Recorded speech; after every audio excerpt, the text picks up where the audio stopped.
system in the last many decades and in the near future, there is a strong consensus that reparation is not just symbolic, but needs to be translated into reality. The Human Rights Council 2021 resolution on promotion of truth, justice, reparation, and guarantees of non-recurrence outlined 5 pillars essential for meaningful readdress: truth-telling and collective acknowledgement of wrongdoings, justice through institutional accountability, reparation through material and moral restoration, memory, preserving the voices of marginalized, guarantees of non-recurrence, so injustice do not reappear in new forms. These are not bureaucratic steps. They have to be deeply understood as a human commitment. In 2023, a report on reparatory justice, the Office of the UN High Commissioner emphasized that reparation must include public participation, cultural revival, and community-driven initiatives as instruments of transforming inequality. And this reparation festival exemplifies that vision. It turns art into a mechanism of memory, reparatory dialogue into music, and truth into collective performance. And while we address reparative justice, it is also important for us to look into the importance of intersectionality. And reparation cannot be understood excluding the idea of gender justice, climate justice, or even migration justice. And it's important that we remember Professor Kimberly Crenshaw, how she's highlighted the approach whereby discrimination tended to be understood and codified in a single axis perspective. And this approach of understanding the intersections while we analyze and while we address racism and racial discrimination or xenophobia, the gender approach is extremely important. And she articulated how such an essential approach made the sum and complexity of experiences of Black women who sat at the intersection between race and gender. Taking such approach, usually a single axis approach, erases Black women in the conceptualization, identification, and remediation of race and sex discrimination by limiting inquiry to the experiences of otherwise privileged members of the group. The same extractive systems that plundered African resources also exploited women, African women, girls, displaced African labor.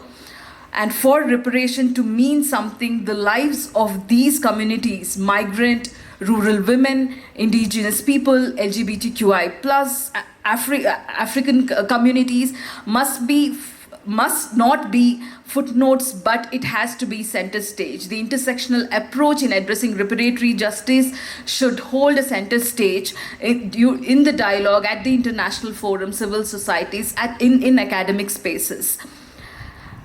In the 2022 report of the UN Special Rapporteur on Cultural Rights, it was very beautifully noted that culture must not only be preserved but liberated, particularly for communities who are historically silenced by racial and colonial domination. And liberating culture means freeing people from narratives that reduce them to trauma. It allows young African creators to define freedom in their own poetry, films, fashion, and community aesthetics. It is also important when we address reparatory justice, the process of healing, and engagements or festivals like this also amplifies the idea of healing, and which is a concept which is often neglected in the discourse of justice. Healing means confronting generational trauma, courageously looking at the wounds colonialism has left, and daring to ask, how do we love again, trust again, evolve again, and imagine again? And the UN Agenda for Transformative Reparation has highlighted the importance of psychological healing as both as an outcome and a tool of justice. And reparations must repair minds and communities, not only the material conditions. Reparations are not an African issue alone. They are a global human responsibility. The Caribbean Community CARICOM 10-point plan for reparatory justice offers an inspiring model, and it demands among others, indigenous peoples development, cultural institutions revival, and diaspora repatriation. And it reminds that from Kingston to Kigali, repair is a language everyone can speak. And in addition to the platforms at the United Nations like the Forum for People of African Descent, which was established in 2021, is one such platform which has extensively focused on reparation. And the one of their report in 2024 has highlighted and reiterated that the moral legitimacy of reparation is no longer disputed. The question is implementation, and implementation demands not just policy but partnership among states, communities, and movements like those gathered here.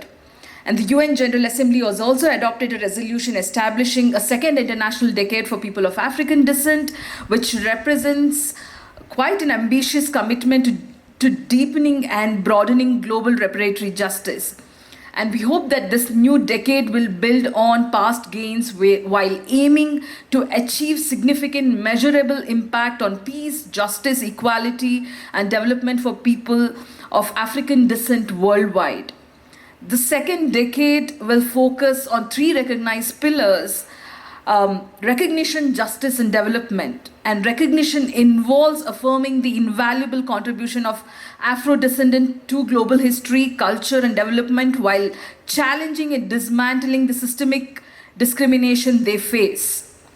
And justice calls for accountability and reparatory measures that restore dignity, equity of African descent communities, and development prioritizes the creation of sustainable opportunities for social and economic advancement, ensuring no one remains excluded from the process. In the context of xenophobia, which is often sidelined while we talk about racism and racial discrimination, and it's also important to understand the true repair also involves dismantling historical injustices of colonialism. It also demands confronting the modern borders of prejudice, those social and political and cultural walls that separate Africans from one another within the continent. The intra-African xenophobia is not a peripheral issue, it is a growing crisis that echoes the legacies of colonial fragmentation and systemic exclusion. And to reform Africa, to repair Africa from the legacies of colonialism and enslavement, we also have to repair the bonds among Africans grounded in mutual recognition, respect, and collective purpose. The repair agenda that ignores intra-African xenophobia is an incomplete agenda. The trauma carried by displaced persons, mainly internally displaced over decades in regions like in Democratic Republic of Congo, Sudan, and Ethiopia, is something that needs a serious attention to address the internal crisis within Africa. We must also call for a fearless leadership that condemns xenophobia, racism, racial discrimination strongly, and foster education about Africa's shared history and design policies and protect the rights and dignity of people in the continent. In doing so, we answer the call to imagine Africa where crossing borders within the continents is not met with hostility but with welcome, where the struggles of migrants and refugees are understood collectively, not weaponized, where solidarity born of shared histories empowers us to confront all manifestations of discrimination and exclusion. The solidarity between continents and its diaspora is an heartbeat of reparation, and the displacement of Africans through slavery and enslavement is one of the original globalization of injustice, and today we must globalize justice with the same determination. Today, when we speak of this gathering, this manifesto, I believe it will chart the course of the continent's struggle, hopes, and aspirations to intertwine with those African descendants in the diaspora. But the power of this manifesto will depend on its ability to transcend the written word to become moral compass that guides action, policy, and cultural renewal. As underscored in 2020 report of the United Nations Working Group on People of African Descent titled The Right to Culture, as right of reparation, cultural expression is not merely accessory to justice, it is justice in motion. The working group called upon governments and international institutions to recognize that culture encompasses a fundamental human right integral to repair and healing. And in this sense, this festival manifesto is not only a political document, but a declaration of faith in transformative power of human creativity. It asserts that stories, art, music will continue to nourish justice, the truth and memory will not be silenced, and that healing in its richest cultural form will guide the policy and social renewal. Let us remember that justice is not static, it moves. Justice is art. It is never finished in a moment, but constantly remade in relation to the constant and creator. Because it is through the imagination of people of Africa, beyond the continent and within the continent, combined with courage to face painful truth, and that we unlock the potential to transform societies deeply scarred by centuries of injustice into spaces of dignity, equality, and flourishing human spirit. Reparation today, it's fundamentally important because they address the deep multidimensional harm inflicted by centuries of slavery, colonialism, systemic racism, racial discrimination, particularly in critical areas such as health, land, education, and now even in technology. The legacy of dispossession in land ownership continues to deny many African communities their economic base necessary for sustainable livelihood, perpetuating the cycle of marginalization and poverty. Access to healthy living environment and equitable healthcare remains uneven. And reparation must therefore include restoring land rights, investing in healthcare system, and not only healing past, but also provide inclusive access to quality to healthcare, education, and reparation should address the importance of the idea of how the policies and documents can be translated into reality. Addressing the historical injustice involves not only enhancing the access to education but also revising the curricula to include Afrocentric perspectives, histories, knowledge system that have long been suppressed. And today's rapidly evolving global landscape, this educational reparation is vital to equip current and future generations to navigate and shape a just world. And reparation, therefore, must include active effort to mitigate certain risks, particularly in the context of technology. In the contemporary context, the emergence of artificial intelligence introduces a new urgency to the reparation agenda. AI technology, if left unchecked, risk perpetuating and amplifying the existing racial biases encoding into data and algorithms, further enriching the systemic racism and racial discrimination. Tackling racism and structural inequality at all levels, from health to land to education and technology, is not just a moral imperative but a practical necessity for building societies where everyone can thrive. As we close, I would like to mention one of the profound statements by Dr. B.R. Ambedkar, who is also known as the father of Indian Constitution and one of the tallest figures who worked for the empowerment of Dalits, or the ex-untouchable community. And I quote, he says, "Ours is a battle not for wealth, not for power. Ours is a battle for freedom, for reclamation of human personality." Like Ambedkar calls for the reclamation of human personality, leaders such as Nelson Mandela emphasized that fight against colonial domination, to fight to restore dignity and self-respect to Black and African people. This festival, this movement tells the world we are done waiting. We validate ourselves, we testify to our own survival, we define our future on our own terms. Racism, racial discrimination, xenophobia, exclusion conditions people to believe that some lives matter less, that some lives is inexpendable. But standing here among creators, visionaries, activists, I see the truth. The African spirit cannot be diminished, it only transforms. Let this reparation festival mark the dawn of a healed continent.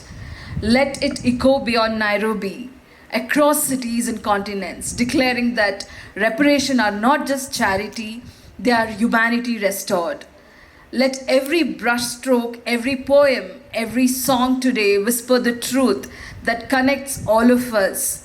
Wakai Wetu, it is our time. Thank you so much. Thank you very much. Please, let's give it up again for Dr. Ashwini K.P. Thank you so very much.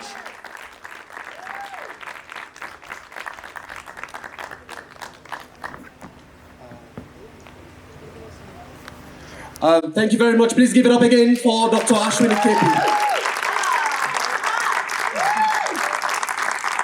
That was amazing. And now we're going to move on and we're going to have a response to the keynote. Please join me in welcoming another friend, another comrade, another colleague, Dr. Amara Enya. Dr. Enya holds and wears many hats, but for today, she's just going to be my friend who's going to respond to this keynote. Thank you very much and welcome, Dr. Enya.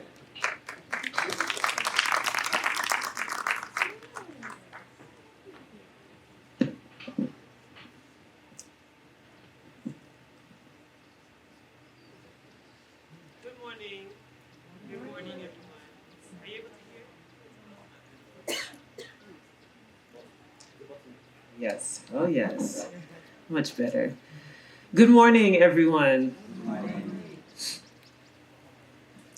You know, we cannot be on the continent, and I'm going to go back to how I was raised, because, you know, greeting is an important thing in the Igbo culture in Nigeria, and I'm sure it's a big thing here. So we greet people when we see them, and we respond, yeah? Good morning, everyone. Good morning. Yes. Adema. I see I have my people. I'm sorry, I heard my language being, but yes, I love it. So my mother would be very pleased. You know, we learned some tough lessons back in the day when we didn't follow through with the cultural mandates. So I'm excited to be here again. My name is Amara Enya, and I have the pleasure of delivering a response to the insightful remarks that were just delivered by Dr. Ashwini. I first want to thank the organizers of this gathering. This is actually a historic moment for the continent. It's an historic moment for us. And so I want to express my deepest gratitude to my comrade, Makmid, who we've been in a few trenches together, and to see the work continuing. To Lillian, to Lavender, to so many of the folks who send the emails, send the notes, send those schedules, keep us on track, to the people who provide the food, the vendors, all of the parts that make this day and these couple of days that we're together possible. I don't want to even go 1 minute further without saying thank you for that work, thank you for that effort, and for your contributions to where we are today. I won't take up too much time. I just had a few reflections from Dr. Ashwini's remarks and coupling that with some of the discussions that took place yesterday, everything from the opening keynote to the breakout sessions, which just provided so much that I'm taking away from our time here. And so I'm grateful for the remarks to get us started this morning. There are so many key points to underscore, but I wanted to start by appreciating the intention by which Dr. Ashwini and other speakers throughout this gathering have been about defining reparations and how reparations is defined, what it is and what it entails, and even questioning the use of the term that came up yesterday. It speaks to the importance of precision in the naming of a thing. And I don't think that I have to tell Africans about the importance of a name, what we call things. It is not just what you call a thing.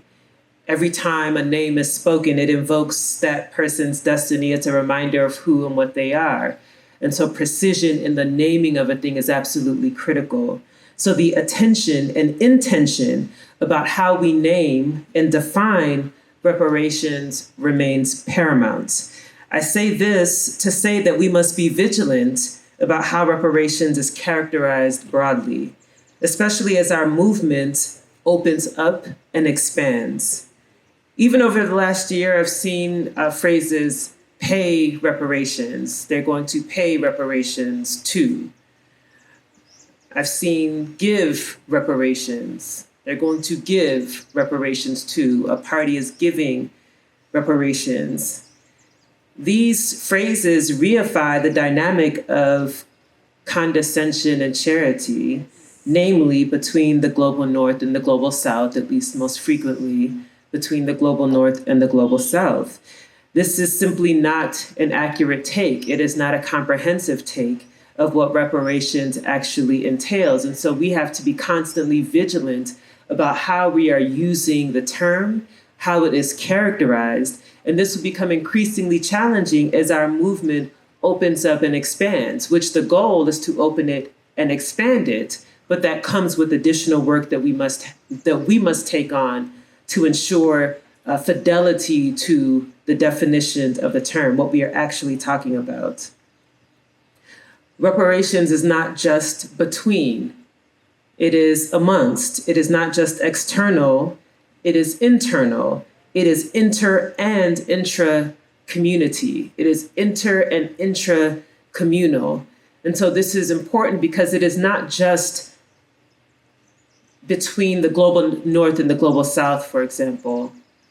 Even within the global north, those who are familiar with, and Dr. Ashwini mentioned this, importantly, notions of xenophobia, it exists there. Even within the global north, there's still discussions and debates about whether reparations is actually a requirement, whether it should go forward. That also exists in the global south. And it is not just between colonial actors and those, and for example, on the continent. It is also between actual communities. Mm-hmm. There is something to be said about the relationship between the continent and the diaspora that does require healing, that does require accountability. And if we don't take that on, we will not be engaging in truth, to the point that was made yesterday. And this brings me to another point that Dr. Ashwini so thoroughly and necessarily described, and that I appreciate, which is the lifting up of the xenophobia that exists even within the continent. And again, we cannot look away from the phenomenon. I appreciate Dr. Ashwini lifting it up because she rightly calls out the blatant xenophobia in different countries. And Yvonne yesterday in her remarks so beautifully articulated that reparations begins with truth-telling. And that truth must be whole. After all, the half-truth is a lie. And so if we are not willing to fully and comprehensively confront these dynamics, we actually cannot move forward with any reparatory justice agenda. So it is required. We must expose the truth, which includes the wounds that manifest in part as xenophobia. There's a phenomenon which must be called out about the ways that oppressive systems and structures shape us, even involuntarily, even subconsciously. This is particularly important for those residing in the heart of empire. The ways in which we absorb the characteristics of these systems, even in our subconscious, the ways that those who are oppressed, even in the heart of empire, can still absorb some of the characteristics of empire. It is, in fact, in confronting these realities that we can more adequately contend with them. Some of these tendencies show up in movement space. They manifest as notions of Black capitalism, and that we will be okay once we are the ones with the whip in our hand. It manifests in a tendency to believe that adopting and assimilating into these very same harmful systems and structures will guarantee or assure our safety or security.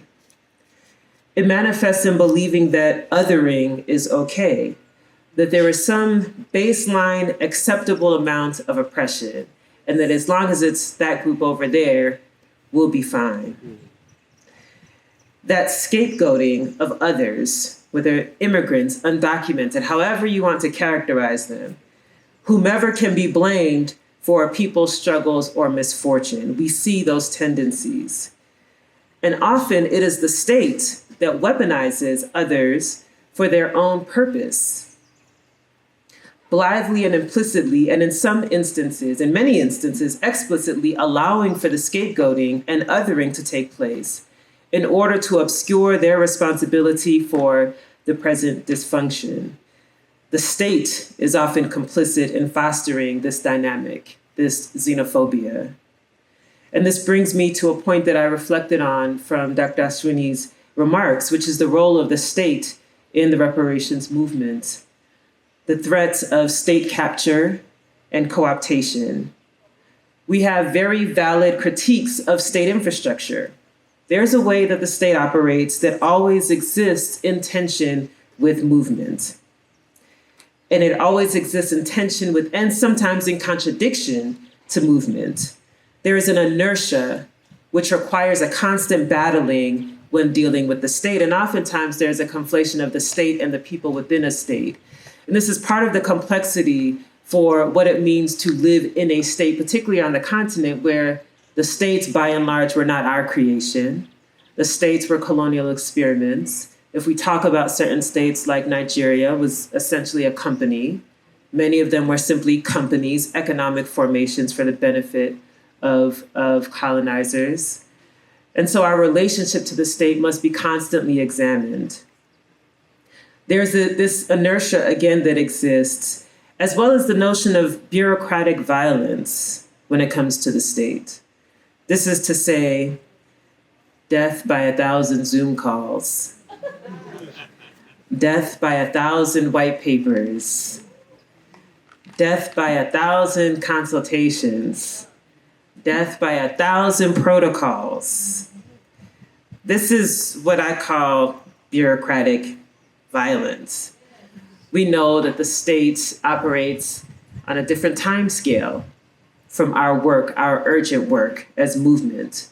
And so what this means is we must be clear-eyed about what the state actually is. And while we have lofty ideals of democracy and the state, what is happening right now in the United States is showing the entire world, and I live in Chicago, which has been ground zero for much of what has been happening. It is showing the entire world the fragility of what they called democracy. It is showing the entire world the fragility of the so-called state, of the rights and victories that folks thought were won, the fragility of the so-called norms, the fragility of the current rules-based order in which no one is actually following the rules. But what this means for us, as we are clear-eyed about the state, is that we do not cede any territory. We are required to be in all of the spaces. That is a part of our responsibility as movement. All lanes must be occupied. It's a matter of identifying the lane that is appropriate to your particular work. We cannot afford to cede territory in this moment. And I'm glad that Dr. Ashwini talked about the multilateral mechanisms that are taking up the issue of reparations. I had the pleasure of working with a number of colleagues in 2021 on the last leg of this push to establish the Permanent Forum on People of African Descent. Those of us know what was taking place in those final days before the vote and the last minute switcheroos that were being done and the shenanigans, as I call them, in that last push. And it's important to note that that mechanism is part of the lineage of the Durban Declaration and Program of Action. And so we should give credit to, as we come upon the 25th year next year of the Durban Declaration and Program of Action, this body, this mechanism is an outgrowth of that. And so in that last push to establish this mechanism, after the resolution was passed, a few of my colleagues said, we cannot let the mechanism be formed and then just walk away. We knew that it is up to us to actually test the hypothesis, which is to say that can this mechanism actually do what we need it to do? And so myself and a couple of others founded the International Civil Society Working Group for the Permanent Forum on People of African Descent. And I still, till today, chair that working group. And it is now in its 4th year of operation, organizing civil society around this mechanism. Not because we believe that the United Nations is a space of liberation and it's a liberatory space. We are under no such illusion, but because of this notion that we do not cede any territory, we are required to be in all of the spaces, and we see that as a site of struggle, a site of contention. And so in mentioning these mechanisms, it has been satisfying, at least gratifying, to see the development over the last 4 years of that space. It is now the largest mechanism serving people of African descent. And that is in part due to the organizing of civil society to legitimize the mechanism. And I think it has to be clearly stated that the legitimacy of these mechanisms comes from the engagement by civil society and the grassroots. And so this notion of what our responsibility is at this time, I believe that the conversations throughout the course of this festival will illuminate what our mandate is in this moment, that the work that we're doing is not happening in a vacuum, that it requires exceeding vigilance, agility, and there was something that I want to leave everyone with as we think about where the reparations movement is going. And as an organizer, I was taught that the order of operations is our people first, our organization second, and ego is third, meaning last. Meaning what is required at this time is to focus on our people first and foremost. What are we doing by, with, for, alongside our people? How are we bringing our people along? Then our organizations, because we believe that we should be accountable to a thing. That sometimes when you have individuals out here moving, however, who are you accountable to? Who are your people? So it's organization second. And third, last is ego. We do not have the space for ego at this time, because the ways that we actually have to come together, the ways that we actually need to be in operational unity, the ways that we have to contend with battles on multiple fronts, there is no room for the ego, which actually creates insecurity and undermines our work. Mm-hmm. And so I wanted to leave us with those words and that call to action and call for internal reflection, because it will either help us advance our work or it will actually contribute to the barriers that we're already facing. And my hope is that we come out of this festival with a renewed commitment, not just to reparations generally, but a renewed commitment to each other and building the relationships on the continent and between the continent and the diaspora that are necessary for the world that we're trying to build. Thank you. Awesome. Thank you very much.